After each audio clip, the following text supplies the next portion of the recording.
Hello, hello, hello, and welcome to today's episode of Her Version.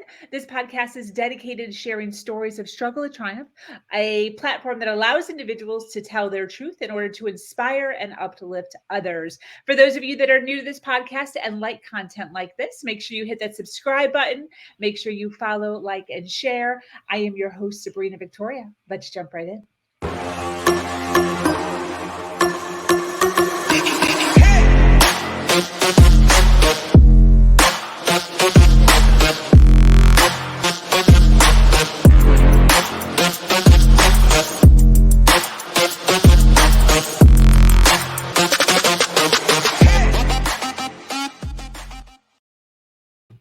I always love it when I see my guests jamming in the background. It's just the best. Thank you for joining us today for this episode of Her Version. The Her Version platform is built on storytelling and the understanding that many times our greatest learning experiences come from listening to other people's stories. Today, I am speaking with an amazing woman named Galit. Galit is a serial entrepreneur who dominates her industry. She is the co-founder of Everyday Woman, a 25-year broker slash owner of commercial professionals. She is a paid professional speaker.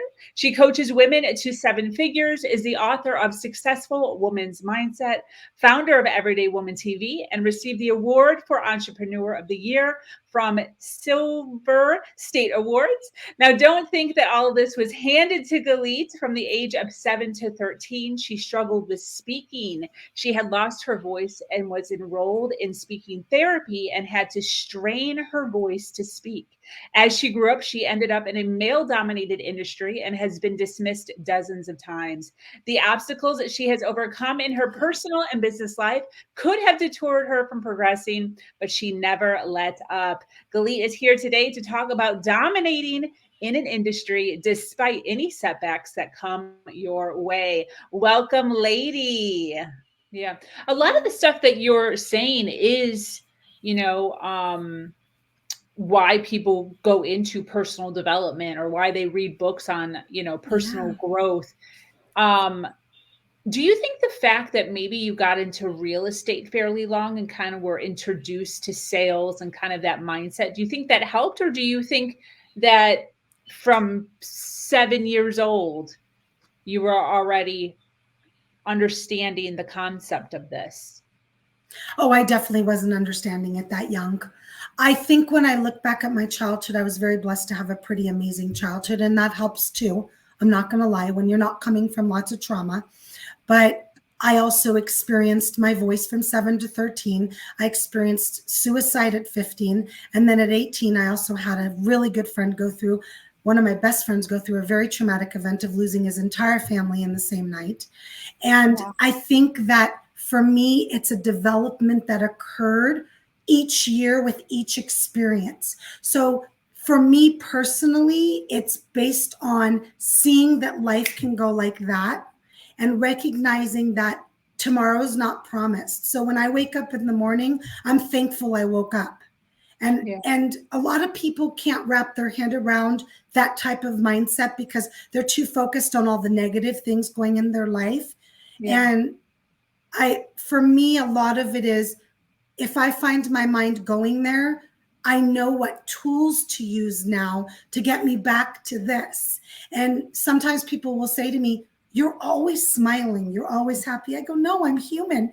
How can I know what happy is if I don't know what sad is? How can I know what success is if I don't know what failure is? I've experienced them all. I just prefer being up here to down here. Down here, no, it's no fun. It's just no fun for me." Yeah. I love that you're saying that, because I think a lot of times individuals don't realize the importance of having some sad things happen, because that's how you get to enjoy fully, when you're the exact opposite of that.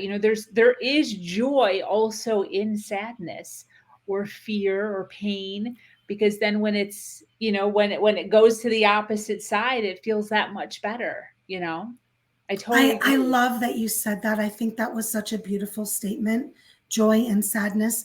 I lost one of my closest friends in March 2020. So many people watching and listening lost somebody they loved in the last few years. She was young. She was 40, 44, 45 years old, and it shouldn't have happened. Wow. And I mourn her, but every time I think of her, I see her beautiful smile and how much time we got to spend together. At her memorial, I had hundreds of pictures of us together. And so it's not always easy. I'm not sharing that, and everyone's grief is different. So this is not me saying that you can be like this. That's something you have to figure out. But for me, I find joy in knowing how many birthdays we spent together, how many times we went out of town, how many events we went to together, how many pictures. Like, I feel like even the time we had together was so amazing that when I get sad, and I do, I see her face, and then it makes me feel better. Yes. What was her name? Kimberly. Kimberly. Yeah. Oh, I love that. I love Hello, Kimberly. Yes.